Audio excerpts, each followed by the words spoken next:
కులాలకు సంబంధించి మీ party MLC అంటే నిప్పు పెట్టిన పరిస్థితి కనపడుతుంది. చెత్తపుట్టలో జానారెడ్డి సంబంధించిన కుల ఇది సర్వే అని చెప్పేసి కూడా మాట్లాడుతున్నారు. నిజంగా ఎంత దుర్మార్గంగా మాట్లాడుతున్నారంటే ఇప్పటి వరకు దేశంలో బీసీ కుల గణన 1931 తర్వాత పాపులర్ ఏది సోషియో ఎకనామిక్ సంబంధించి బ్రిటిష్ కాలంలోనే జరిగింది. ఆ తర్వాత అఫీషియల్గా అథెంటిక్గా ఉన్న కులగణన ఏదైనా జరిగిందంటే ఇప్పుడే జరిగింది. అది ఇల్లు పోయి సర్వే చేసిర్రు. మరి గవర్నమెంట్ అధికారులను పంపించి సర్వేలు చేయించడం తగ్గింది. గత బీఆర్ఎస్ చేసినటువంటి కుల సర్వే, కుల సమగ్ర సర్వే వాళ్ళ కుటుంబం కోసం చేసిర్రు, మన కుటుంబాల అన్ని పేరు మీద. అంతిమంగా ఆ కుటుంబ సర్వేను ఎక్కడి పంపిర్రు? లిమ్కా బుక్ అంట.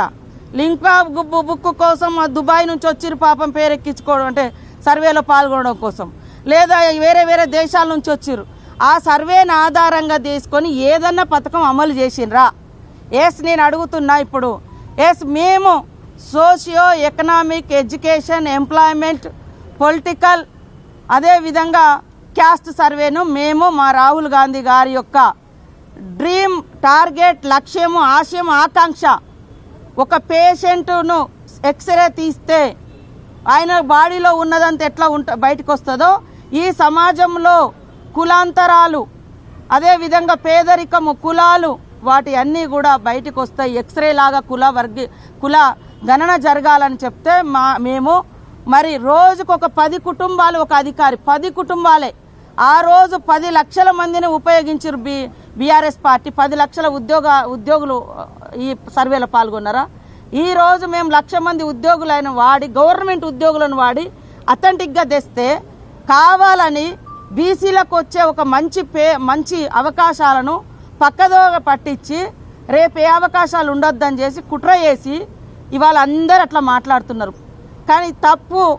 అది ఒకవేళ ఎక్కడన్నా మిస్ అయితే కొంతమంది టీఆర్ఎస్ నాయకులు ఈ కుల బహిష్కరణ, అంటే ఈ కులగణన బహిష్కరించాలన్నారు. ఎంత దరిద్రం అంటే ఇవాళ నువ్వు లిమ్కా బుక్ కోసమేమో కుల సమగ్ర సర్వే పేరు చెప్పి ఒక్క రోజులో దేశ విదేశాల నుంచి రప్పించి రికార్డు కోసం పంపించినావు. మేము ఇవాళ కుల సమగ్ర సర్వే చేసి ఏ కులం ఎంతో తేల్చి వాళ్లకు సంక్షేమ పథకాలు కానీ, వాళ్ళకు రాజకీయ అవకాశాలు కానీ, ఉద్యోగ ఉపాధి అవకాశాలు కానీ, మరి సామాజిక డెవలప్మెంట్ కానీ చేయాలని మేము ఒక లక్ష్యం పెట్టుకొని చూస్తే దీన్ని కంపేర్ చేసి మాట్లాడతారు. వాళ్ళు ఇచ్చింది 51, మేము ఇచ్చింది 56%.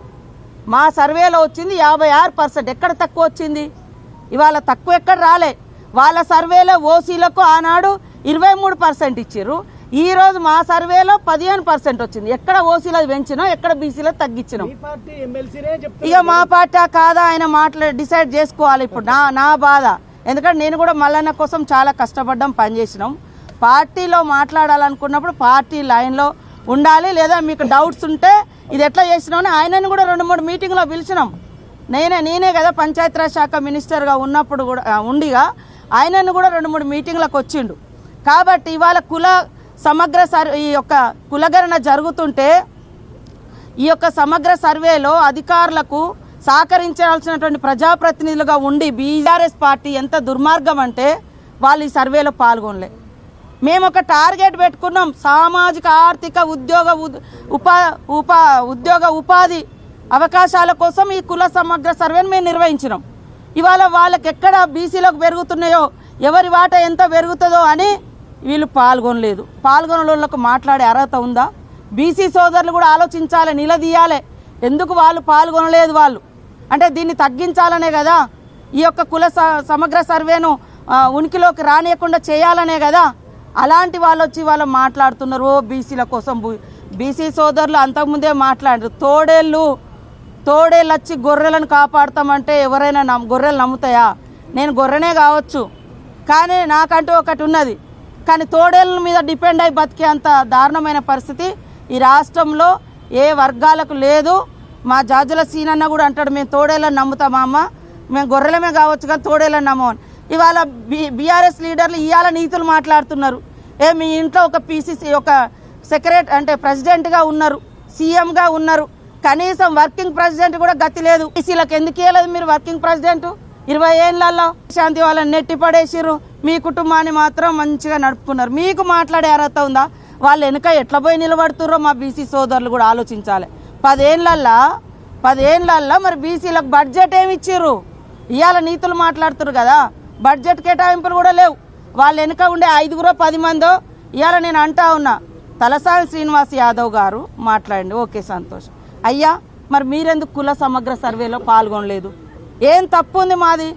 ఏం తప్పు రాసినాం? ఓకే నీకు ఇష్టం, నీ కులాన్ని కూడా నువ్వు ఎక్కించుకోలేకపోయినా ఇలాంటి వాళ్ళు ఎంతమంది ఎక్కించుకోలేదు? మరి ఇలాంటి ఆయన ఎక్కించుకోలేదు, పద్మారావు ఎక్కించుకోలేదు, ఇక అందరు మిగతా అప్పర్ క్యాస్ట్ వాళ్ళు ఎక్కించుకోలేదు, బీసీల నుంచి వీళ్ళిద్దరు ఎక్కించుకోలేదు, మిగతా అంతా దాదాపుగా ప్రజాప్రతినిధులంతా అప్పర్ క్యాస్ట్లోనే ఉన్నారు.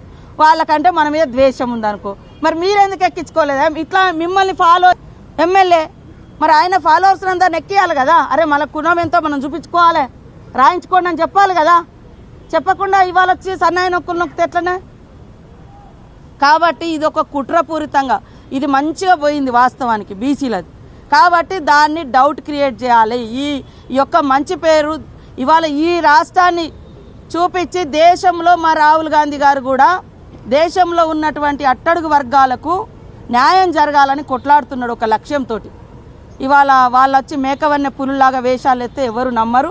మన సీఎం రేవంత్ రెడ్డి గారికి పూర్తి చిత్తశుద్ధితోటి ఉన్నారు కాబట్టే నిన్న చారిత్రాత్మకమైనటువంటి 2 కులాలకు సంబంధించి 2 వర్గాలకు సంబంధించి స్పష్టత ఇచ్చి మేమెంతో మాకంతా ఎవరిది వాళ్లకు వాటా ఇచ్చి పంచుకుందాం, పంచాది తెంచుకుందాం అనే రకంగా అది క్లియర్ చేయడం జరిగింది. అందరూ ఆమోదించారు, సంతోషపడ్డారు. కానీ ఈ సంతోషపడ్డ ప్రజల యొక్క సంతోషాన్ని చూసి ఓర్వలేక దీన్ని ఆపించాలనే కుట్రతోటే ఈ కులగణన తక్కువ చేసి చూపించారు, ఒప్పుకో చేసి చూపించారు అని చెప్తున్నారు. అది ఎవరైనా పాల్గొనకుంటే బీఆర్ఎస్ఓ బీజేపీ ఇంకెవరో పాల్గొనకుంటే వాళ్ళు పాల్గొనకపోవచ్చు. అయినా కూడా మా వాళ్ళు మళ్ళీ ఫోన్లల్లా అయ్యా నువ్వు ఎందుకు పాల్గొనలేదంటే కొంతమంది మాకు ఇష్టం లేదని చెప్తున్నారంట. కొంతమంది సరే ఫోన్లలోనైనా రికార్డు చెప్తే అట్లా కూడా కొంత మళ్ళీ ఎక్కించి అంటే మళ్ళీ పోయి మళ్ళీ చేసి వాళ్ళు ఉన్నాము అంటే పోయి మళ్ళీ కూడా చేసుకొచ్చారు. ఇంతకంటే ఇంకా తగ్గి ఏం చేస్తారు? ఒక్కరోజు లెక్క ఏడ బస్ స్టాండ్ కాడ దొరికితే నీ వివరాలు, ఏడ హోటల్ కాడ దొరికితే నీ వివరాలు వాళ్ళు రాసిండ్రు కుల సమగ్ర సర్వేలో. మేము 50 రోజులు ఇచ్చినాం. నువ్వు ఒక్క రోజులో చెప్పింది కరెక్ట్ అంటున్నావు. నువ్వు చెప్పిన దాంట్లో అయినా కూడా నాయన 23% ఓసీకి ఇచ్చినావు, 51% బీసీకి ఇచ్చినాం. మేము 56 పైన ఇచ్చినాం. బీసీ 56 పైన లెక్క వచ్చింది మాకు. ఓసీలది మరి 15% వచ్చింది. ఈడ ఎవరికి పెంచినాం మేము? ఇది ప్రజలు కూడా అర్థం చేసుకోవాలి. ఒక మంచి ప్రయత్నం జరుగుతుంది దేశంలో. ఆఫ్టర్ ఇండిపెండెన్స్ ఫస్ట్ 1931లో ఈ కుల సోషియో ఎకనామిక్ సర్వే జరిగింది. After that only this is the best census అని చెప్తున్నా. క్యాస్ట్ సెన్సెస్ సోషియో ఎకనామిక్ పేరు మీద జరిగింది. ఇదే ఆధారం తప్ప వాళ్ళు చేసినామని చెప్తున్నారు కదా.